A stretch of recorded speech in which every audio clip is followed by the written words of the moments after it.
নমস্কাৰ দি আসাম টাইমৰ অন্য এটা ভিডিঅ'লৈ আপোনালোক সকলোকে স্বাগতম জনাইছো। অসম তথা উত্তৰ পূৰ্বাঞ্চলৰ কেইবাটাও গুৰুত্বপূৰ্ণ খবৰলৈ পুনৰ আপোনালোকৰ মাজত উপস্থিত হৈছো। যিসকল নতুন আহিছে অনুগ্ৰহ কৰি চেনেলটি সাবস্ক্ৰাইব কৰি ভিডিঅ'টি আগলৈ শ্বেয়াৰ কৰিবলৈ নিশ্চয় নাপাহৰিব। আগবাঢ়িছো আজিৰ প্ৰথমটো গুৰুত্বপূৰ্ণ খবৰলৈ।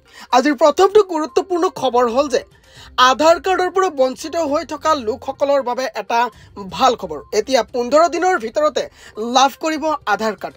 এই আধাৰ কাৰ্ড কেনেদৰে লাভ কৰিব আমি আপোনালোকক বিতংভাৱে জনাব বিচাৰিছো এই ভিডিঅ'টিৰ জৰিয়তে। ভিডিঅ'টি প্ৰথমৰ পৰা শেষলৈকে চাই থাকিব। আধাৰ কাৰ্ডৰ পৰা বঞ্চিত হৈ থকা লোকসকলৰ বাবে ভাল খবৰ আহিছে। আধাৰ কাৰ্ডৰ পৰা বঞ্চিত হৈ থকা 9,35,682 গৰাকী লোকে এতিয়া লাভ কৰিব আধাৰ কাৰ্ড। 15 দিনৰ ভিতৰতে লাভ কৰিব এই আধাৰ কাৰ্ড। NRCৰ বায়োমেট্ৰিক দিয়াৰ সময়ৰ পৰা বন্ধ হৈ আছিল এই সকল লোকৰ আধাৰ কাৰ্ড। আজি মুখ্যমন্ত্ৰী হিমন্ত বিশ্ব শৰ্মাই এই বিষয়ে উল্লেখ কৰি কয় যে এই সকল লোকৰ NRCৰ সৈতে আধাৰ কাৰ্ডৰ প্ৰত্যক্ষ কোনো সম্বন্ধ নাই। NRCত নাম নথকা লোকেও পোৱা নাছিল আধাৰ কাৰ্ড আৰু NRCত নাম থকা লোকেও পোৱা নাছিল আধাৰ কাৰ্ড। ভাৰত চৰকাৰে এই সকল লোকক আধাৰ কাৰ্ড দিয়াৰ অনুমতি দিছে। ইতিমধ্যে ভাৰত চৰকাৰে UIDAIক আধাৰ কাৰ্ড প্ৰদানৰ নিৰ্দেশ দিছে। NRC আৰু আধাৰ কেন্দ্ৰ এটা হোৱাৰ বাবেই এই সমস্যাৰ সৃষ্টি হৈছিল। আগবাঢ়িছো পৰৱৰ্তী আন এটা গুৰুত্বপূৰ্ণ খবৰলৈ। USTMৰ মালিকৰ পুনৰ এক নতুন বিপদত পৰিছে USTMৰ মালিক মাহবুবুল আলমে। USTMৰ মালিকৰ OBCৰ প্ৰমাণপত্ৰ ভুৱা বুলি ইতিমধ্যেই উল্লেখ কৰিছে হিমন্ত বিশ্ব শৰ্মাই। ৰাজ্যখনৰ মুখ্যমন্ত্ৰী ডক্টৰ হিমন্ত বিশ্ব শৰ্মাই এই সম্পৰ্কে এক গোচৰ ৰুজু কৰে বুলি সংবাদমেলত জানিবলৈ দিয়ে। USTMক লৈ পুনৰ সৰব হৈছে মুখ্যমন্ত্ৰী হিমন্ত বিশ্ব শৰ্মা। USTMৰ মালিকে OBCৰ ভুৱা প্ৰমাণপত্ৰ লোৱাৰ অভিযোগ মুখ্যমন্ত্ৰী হিমন্ত বিশ্ব শৰ্মাৰ। কৰিমগঞ্জৰ পৰা লৈছিল ভুৱা প্ৰমাণপত্ৰ লোৱাৰ বাবে গোচৰ ৰুজু হ'ব বুলিও কয় মুখ্যমন্ত্ৰীগৰাকীয়ে। আজি এক সংবাদমেলত মুখ্যমন্ত্ৰীয়ে কয় যে জালিয়াতিৰে প্ৰমাণপত্ৰ লোৱাৰ পিছত স্বাভাৱিকতে গোচৰ ৰুজু হ'ব লাগে। জিলা আয়ুক্তক কোৱা হৈছে এই সম্পৰ্কে। জিলা আয়ুক্তক গোচৰ ৰুজু কৰিবলৈও ইতিমধ্যেই নিৰ্দেশ প্ৰদান কৰা হৈছে অসম চৰকাৰৰ ফালৰ পৰা। চৰকাৰে তেওঁৰ বিৰুদ্ধে ভুৱা OBC প্ৰমাণপত্ৰ লোৱাৰ বাবে এজাহাৰ দাখিল কৰিব। মুখ্যমন্ত্ৰীয়ে লগতে পাহাৰৰ মাটি খননক লৈও প্ৰতিক্ৰিয়া প্ৰকাশ কৰে। মুখ্যমন্ত্ৰীয়ে কয় যে খনন সদায় বেয়া, সেইটো ভাল হ'বই নোৱাৰে। আমচাং আৰু সোণাপুৰৰ খননৰ লগতে গুৱাহাটীৰ কোনো সম্পৰ্ক নাই। সোণাপুৰৰ পৰা গুৱাহাটীলৈ পানী আহিব লাগে, পানী প্ৰথমে পাহাৰ বগাব লাগিব, তাৰ পিছতেই তললৈ আহিব পাৰিব। যদি পানীৰ প্ৰসংগত কোৱা নাই, সাধাৰণ প্ৰসংগত কৈছে, তেন্তে মই ব্যৱস্থা ল'বলৈ ক'ম। পাহাৰ খনন সদায় বেয়া। মই আৰক্ষী আৰু বন বিভাগক কৈ দিম এই সম্পৰ্কে বাৰু আপোনাৰ মতামত কি আমাৰ ভিডিঅ'ৰ তলৰ কমেণ্ট বক্সত আপোনাৰ বহুমূলীয়া মতামত জনাবলৈ নিশ্চয় নাপাহৰিব। পৰৱৰ্তী আন এটা গুৰুত্বপূৰ্ণ খবৰ হৈছে যে হঠাৎ এটা বেয়া খবৰ। অসুস্থ হৈছে বিধায়ক অখিল গগৈ। বিধায়ক অখিল গগৈ ইতিমধ্যেই অসুস্থ হৈ পৰাৰ বাতৰি বিয়পি পৰিছে ৰাজ্যখনত। বৃহস্পতিবাৰে ততাতৈয়াকৈ ভৰ্তি কৰা হয় চিকিৎসালয়ত।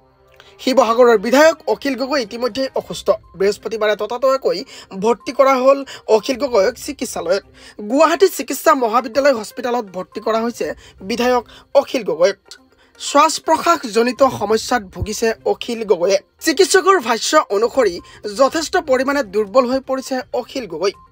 বৃহস্পতিবাৰে পুৱাৰ ভাগত চিকিৎসালয়ৰ পৰা যাবলৈ দিয়া হ'ব পাৰে অখিল গগৈক। এই সম্পৰ্কে জনাইছে চিকিৎসালয় কৰ্তৃপক্ষই। আৰু পৰৱৰ্তী আন এটা খবৰ হ'ল যে ধিংকাণ্ডৰ মূল অভিযুক্ত তাফাজুলৰ মৃত্যুৰ তদন্ত ঘোষণা। উল্লেখযোগ্য যে ধিঙৰ জঘন্য ঘটনাৰ অন্যতম অভিযুক্ত তাফাজুল ইছলামৰ শুকুৰবাৰে পুৱতি নিশা মৃত্যু হৈছিল। নিশা আৰক্ষীয়ে ঘটনা সংঘটিত হোৱা স্থানলৈ তদন্তৰ বাবে লৈ গৈছিল তাফাজুলক। ৰাজ্য কঁপোৱা ধিংকাণ্ডৰ মূল অভিযুক্ত তাফাজুলৰ মৃত্যুৰ তদন্ত ঘোষণা কৰাৰ বাতৰি ইতিমধ্যে বিয়পি পৰিছে সমগ্ৰ ৰাজ্যত। আৰক্ষী বিষয়া পল্লৱ তামুলীক তাফাজুলৰ মৃত্যুৰ তদন্তৰ দায়িত্ব হোজাই অপৰাধ শাখাৰ অতিৰিক্ত আৰক্ষী অধীক্ষক পল্লৱ তামুলীক দিয়া হয়। উল্লেখযোগ্য যে ধিঙৰ জঘন্য ঘটনাৰ অন্যতম অভিযুক্ত তাফাজুল ইছলামৰ শুকুৰবাৰে পুৱতি নিশা মৃত্যু হৈছিল। নিশা আৰক্ষীয়ে ঘটনা সংঘটিত হোৱা স্থানলৈ তদন্তৰ বাবে লৈ গৈছিল তাফাজুলক। সেই সময়তে পানীত জঁপিয়াই পলায়নৰ চেষ্টা কৰিছিল লম্পটটোৱে। এটা পুখুৰীত জাপ দিছিল লম্পট তাফাজুল ইছলামে। ফলত সলিল সমাধি ঘটিছিল অভিযুক্তটোৰ।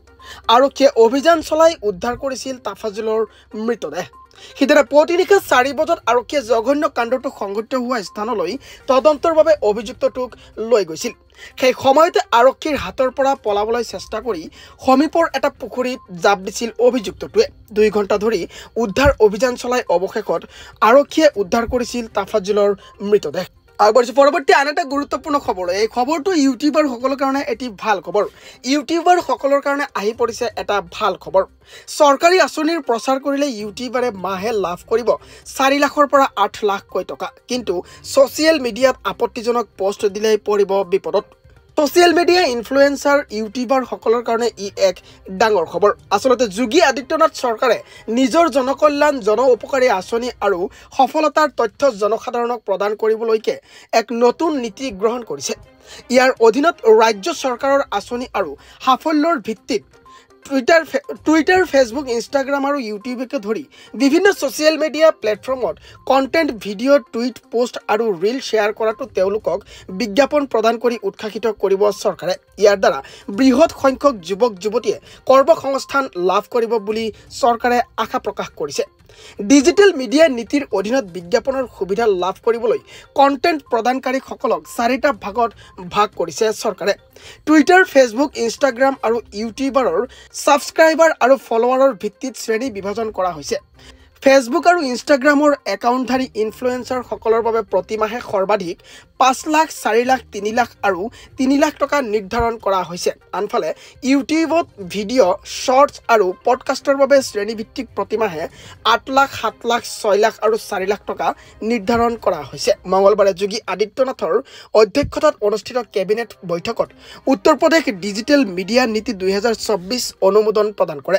এই নীতি অনুসৰি ছ'চিয়েল মিডিয়াত আপত্তিজনক বা ৰাষ্ট্ৰীয় বিৰোধী পোষ্ট দিয়াৰ বিৰুদ্ধে কঠোৰ আইনী ব্যৱস্থা গ্ৰহণ কৰিব নতুন নীতিত ৰাষ্ট্ৰীয় বিৰোধী অশ্লীল বা আপত্তিজনক বিষয়বস্তু প্ৰস্তুত কৰা লোকক আজীৱন কাৰাদণ্ডৰ ব্যৱস্থা কৰা হৈছে এই সম্পৰ্কে বাৰু আপোনাৰ মতামত কি আপুনিও এগৰাকী ছ'চিয়েল মিডিয়া ইনফ্লুৱেঞ্চাৰ নেকি আপুনি এই সম্পৰ্কে কি কয় ইউটিউব আৰু ফেচবুকৰ জৰিয়তে আপুনিও বিচাৰে নেকি ইনকাম কৰিবলৈ আজিৰ খবৰকেইটা আছিল ইমানেই খবৰকেইটা চাই যদি ভাল লাগিছে অনুগ্ৰহ কৰি এই খবৰকেইটা আগলৈ শ্বেয়াৰ কৰিবলৈ নিশ্চয় নাপাহৰিব পৰৱৰ্তী পুনৰ লগ পোৱাৰ প্ৰতিশ্ৰুতিৰে আজিলৈ ইমানতে এৰিছোঁ জয় অসম